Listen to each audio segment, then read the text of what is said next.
Well, now let's have an open discussion here, all right? Don't rush to own a home. I know you want to own a home. Everybody wants to own a home. You, me, everyone who is out there loves to own a home. There is nothing wrong with owning a home.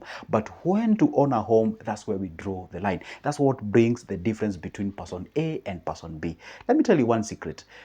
There is a problem that is actually I've seen hovering around. Probably we borrow these ideas from our old grandfathers and our mothers and fathers and what have you. Maybe to them was working, but the current era that you're living in is not really the best time to actually rush into. When I say rush, when I say do not rush into owning a home. Rush in probably this may mean in one way, it may mean like you do not have like enough amount of money to actually come, like you do not have enough money to actually go ahead and own that house. But if you were to strain a little bit, you can be able to do so. Or number two, you totally do what? You totally actually hastening some processes of owning a home. Hastening the process. You're actually doing what? You're considering the time of owning that specific things. Now, when I say don't rush into owning a home, I'm going to give you a case scenario of two individuals here, okay? Now, here we have person A and here we have the person B.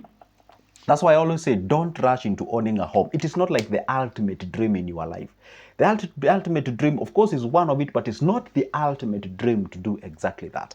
And I'm going to use these two examples of people who call me explaining this is what happened to their life. So I'm giving you real examples, okay? Now, this individual was actually earning a salary of 55,000 Kenyan shillings. If you're watching this from far, it's like 400,000, 450 dollars per month, whatever it is, okay? Now, the point is, the guy was earning 55,000 Kenyan shillings. Obviously, he got employed, was actually a teacher, was employed immediately after getting out of the campus or the university. So let's consider this guy lucky, all right? So he actually earned this amount of money. Now, his dream is to actually get a home, you know, as a family man, you know, want to get a home, get your family a home and all those kind of things. There's nothing wrong with thinking like that. That's amazing. Now, the problem is the procedure of owning it. Now, he obviously got approached by some of the different companies. Actually, he approached them, some of the companies that are selling lands. If you come from Kenya, you're familiar with these things. We have like millions of them. Those companies are selling land. Some are legit, some are fake. All right. Let's say the guy got with the legit one. Okay.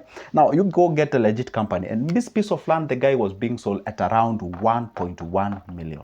Okay, 1.1 million Kenyan shillings. Now, the thing was, the guy has been employed for quite a long, not really long time, but quite over some time, okay? The guy, now, the procedure of actually getting that piece of land is by going out there and doing what? Be able to pay at least, you know, like the smallest amount, like 30% or something of sort. So in short, the guy did some initial payment of 350K payment in the name of acquiring this piece of asset. Now, he did so, and he got the piece of asset at 1.1 billion. Obviously, he's gonna pay some a little bit because it's a higher purchase acquisition. Now, after some time, the guy is supposed to part ways. Each and every month, the guy is supposed to part ways with, guess what? 25,000 Kenyan shillings each and every month. 25,000 Kenyan shillings each and every month for the repayment of this. And obviously, this can go up to 3 years or sometimes even 4 years. Now, the question is this. Let's say that after the 3 years, the guy acquires the piece of property. Maybe let's say there is an increment in terms of the price. But if you were to compare the amount of money he has paid in terms of the higher purchase vis-a-vis the increment, that period of time, probably the land will be just appreciate the same. Let's say maybe the land will be at around let's even 4 million. At that particular time, the guy is acquiring that piece of property.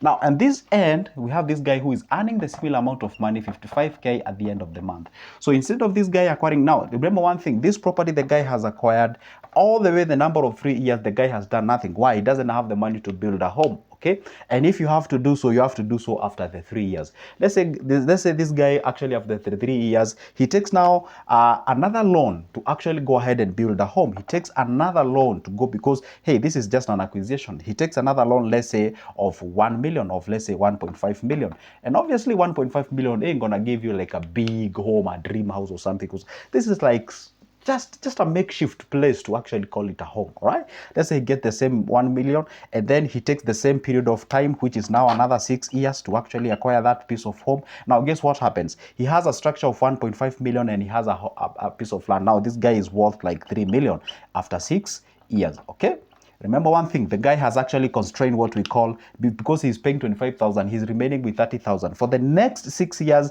the guy is actually living on a 30,000 salary, assuming that there's no increment of salary, which is not possible. Now, let's go to the other person. The other person, he does the same. He gets the same amount of money. Let's say the guy can actually be able to pull a loan of worth 1.1 million from a bank or from a SACCO, and now guy gets this amount of money. Now, the point is this: if you were to buy a piece of property and you do not do any value addition, or you don't do anything called cash flow that is being generated from that specific property, you ain't gonna pay this loan, right? So I always discourage people, do not get a loan against your salary. It's always good to get a loan, invest it, let the loan generate something and facilitate you in repayment of that loan. But once you get a loan and you're paying it with your salary, that is a wrong procedure that you're actually using, all right? So the guy gets 1.1 million Kenya shillings. Now, this amount of money, you can actually channel it towards acquisition of a business. All right. Obviously, it's not advisable again to get a loan and invest maybe in treasury bill, bonds, and shares and what. I wouldn't advise that. It's not a right thing to do. You can get this piece of this amount of money and you can buy yourself a what? You can start a business. You can invest. I know what you're thinking right now. Hey, business can fail and all those kind of things. Okay, fine. Let's say the two of them actually buys a piece of land. Let's say after the 3 years, both of them actually have a what? One has a what? 1.4 million piece of property. Okay, and that is the procedure. The guy did not start a business. The guy acquired a piece of property, and the same guy acquired a piece of property. Now, the guy A thinks about, after having a piece of property, I go ahead and be able to do what? Be able to actually be able to build my home. The guy is not thinking the same. You have a piece of property worth for 1.4 million. So what do? The guy liquidates the property. Liquidates the what? You liquidate the properties. Now the guy has a clean 1.4 million, which is loan free. This is his money. And guess what? This one can actually, it's a way of actually be helping you to save or actually accumulate a certain amount of money. You know what's happening with these two guys? Now, what happens? This guy has a clean 1.4 million, which is loan free. The guy now gets another loan to build his home. The other guy now gets 1.4 million, gets to do what? He takes now this money and you invest it in something like treasury bills or treasury bonds. Let's go maybe with treasury bonds. Right now, as we speak, the treasury bonds in Kenya goes for 17.9%, and it is tax free. It is tax free, 17.9, tax free.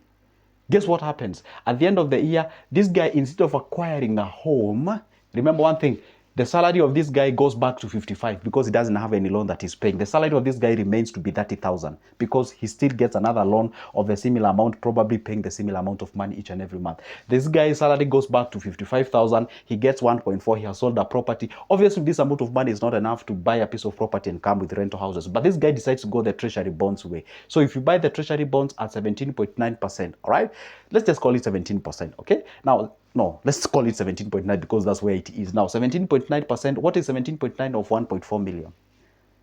Come on, if 17.9% of 1 million is 179,000. So how about the 4 million, the 0.4 million? That's like, this actually is close to 250,000 or more than 250,000. Let's call it this one at around 255,000. This is what guy is getting each and every year at the end of, this is what guy gets at the end of the year. So 255K per month, per year. Now, if you were to take this amount of money and divide it into 12, you tell me how much this guy is getting. I'm gonna get my phone and actually do exactly that and show you exactly what can you be getting out there. So we're gonna go ahead and take 200, and I want you to take your calculator and I want you to show you exactly what you can supposed to do. So 255,000, all right, 255,000 divide that amount of money by 12 and get to see the guy is getting 21,250. At the end of the month, the guy is getting 22,000. Is it 21,000 or 22,000? 21,250. So the guy is getting 21,250K per month. Guess what happens? The guy has his 55K plus 21. Let's just call it a flat rate of 21K. Those the guy is getting 76,000. Guess what happens? The amount of money this guy gets at the end of the month actually shoots. Well, obviously the guy will be getting the money after every 6 months. But the point is, at the end of the year, the guy has 255K. Or at the end of the month, the guy has 21,250. Meaning, the guy has 76,000 at the end of the month. The guy's salary goes back to 30,000. Now, tell me, if you were to acquire a piece of property, let's say this guy actually even focus on investing on different areas. The guys, it is true. I know you might say, hey, you see, this one has a property, he can still do the same what this guy does, but this guy is actually inclined to the mentality of, let me acquire a home first. And then the same guy, it means now with this amount of money as your cash flow, guess what? This guy has the potential of acquiring even a bigger loan. Let's say if this guy is actually getting this amount of money, you can decide, he can actually decide to go ahead and be able to acquire a bigger loan. Let's say maybe 2.3 or 4 million or something of sort. I would say this guy can even decide to go for 4 million at the end of the month and can even part ways with like 30 or 40,000. And out of the 4 million, you can buy a piece of land maybe worth 1.1 million and then build some rentals out there. Instead of building your own home, you focus on increasing the amount of money that you're generating out of your investment. Let me repeat. This guy has a salary of 76,000 at the end of the month. So it means that this guy has the capacity to go out there and acquire a loan of all the way up to 4 million. Let's say the guy acquires a loan of all the way up to 4 million. After the 4 million, he gets 1.1, okay, or even 1.2. Let's say the guy gets 1.2 million to actually acquire a piece of land. So you acquire a piece of land, you're remaining with what? 2.8 million. With 2.8 million, say it costs around 600,000, 600K to come up with a one-bedroom unit in a piece of land. When I say one-bedroom unit, Kenyans know what I'm talking about. So how many will you be able to generate out of this? If you were to go by 3, that's 1.8. So you can actually be able to generate all the way close to 4. Let's just say give it a flat rate of maybe, let's say, 5 units. So if you can be able to build 5 units or even 4 units, and maybe you rent that unit at around, let's say, 6,000 per month. So 6,000 per month, guess how much you're generating? So 6,000 times 5, you're getting yourself 30K per month. So 30K per month, guess what happens? The guy has something be generated. Now this 30K per month, probably let's say he actually takes all of it and direct it towards repayment of this loan. Guess what happens now? The 76,000 remains constant. The guy has a place where he can call home. He's not paying rent. So probably the amount of money he was saving out of the 55K. Come on, this is how you grow yourself. By the time, let's talk about in 10 years period of these two guys. The guy actually acquires the home at this amount of money. By the time you're talking of the 6th year, the guy has a place where he calls a home. It's not as elegant, as big as maybe probably to this guy, but the fact remains the guy is not paying a loan. He's actually have some rentals going on, and in 4 or 5 years time, they're gonna own those amount of money, or maybe let's say even in 10 years time, and then this guy has the potential to grow himself as the time progresses. So the point is this: do not just hasten and rushing into acquiring your home, and that is quote unquote dead capital. Is not generating nothing. You're supposed to channel that money towards growth, towards development, towards investment, whereby you can increase the cash flow, acquire more assets that are cash generating. So once you do exactly that, that is what we call the wisdom, and you can be able to push along towards attaining what we call the financial freedom. I know this is the debate. This is that video that I know a lot of people gonna give some emotional comments out there. It is a free discussion. Put your comment out there. Tell me what you think. And just like an iron sharpens another iron, so do we learn from each other. But the fact I remain, this is a very emotive issue. I know whenever you say don't build your home, people becomes very emotional. But it is what it is. This message is always for chosen few. For those who sees the message, they'll actually grab it and move with it and be able to do something as far as their life is concerned. Hey, guess what? That's my submission as far as Good Joseph is concerned. Anyway, that's it. Anyway, if you want to have a conversation with me, pick that number of mine from the description of this specific video. Let's have a talk. Let's have a conversation. But obviously, when you call me, that goes for a cup of coffee's price. That's my charges. It's quite affordable. That's what I'm trying to say in other words. See you in the next one.